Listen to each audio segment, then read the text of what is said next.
আপনারা যারা চিন্তা করেন যে এক্সপোর্টার মাল মানে ঢাকা শহর যাওয়ার লাগবে, বসুন্ধরায় যাওয়ার লাগবে, যমুনা ফিচার পার্কে যাওয়ার লাগবে, তাদের জন্য সুখবরটা হইতেছে আপনারা এখন তো পাবেন জামালপুর তামালতলা রহিমা প্লাজা ফ্যাশন গ্যালারিতে আইলেই কইলাম আপনার দুনিয়ার এক্সপোর্টার মাল বিভিন্ন পদের মাল পাবেন। তাই কি মাল আছে এই জিনিস যদি আমি আপনার না কই না দেয় তাহলে তো আর দেখতে পাবেন না। চলেন ভাই, আমরা তো খবর পাইলাম যে বিভিন্ন এক্সপোর্টের মাল আছে আপনাদের এই ফ্যাশন গ্যালারিতে। ঢাকা শহর না যায় কিন্তু জামালপুর এই জায়গায় আমরা মুভ করতেছি। তো আপনাদের এই জায়গায় কি কি মাল আছে? যে মেয়েদের জন্য আমাদের বেশ কিছু কালেকশন আছে, যেমন এই যে একটা আছে স্টাইলিস্ট পঞ্চ, এছাড়াও আরেকটা আছে যে স্টাইলিস্ট কোটি।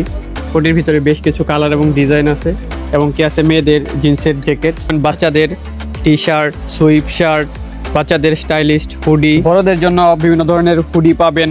তারপর হলো আপনি সুইপ শার্ট পাবেন বিভিন্ন কালারের, বিভিন্ন আন্তর্জাতিক মানের ব্র্যান্ডের এই কালারগুলো পাবেন। এছাড়াও ইনো পাবেন আপনার পছন্দের 3D প্রিন্টের শাল সহ ছোট ময়না করে বিভিন্ন রকমের জ্যাকেট। এছাড়াও ইনো আরো পাবেন দুনিয়ার বড় বড় ব্র্যান্ডের মাল, যেমন লিভাইস, রকিস, আমেরিকান ইগল, টমি সহ 100% এক্সপোর্টের প্রোডাক্ট। তো সেই পরে এক যুগের কাছাকাছি ধরে বিশ্বাসের হতে ব্যবসা করে আইতাছে এই ফ্যাশন গ্যালারি। আপনারা যারা সরাসরি প্রোডাক্ট কিনবেন চান, সরাসরি আয়া পড়েন জামালপুর তমালতলা রহিমা প্লাজার গ্রাউন্ড ফ্লোরে, মানে নিচতলায়। আর যারা পছন্দের পোশাকগুলো অনলাইনে অর্ডার করবে চান, তারা এখনই এই নাম্বারে নক বা এই পেজে ভিজিট করে অর্ডার করবেন পান।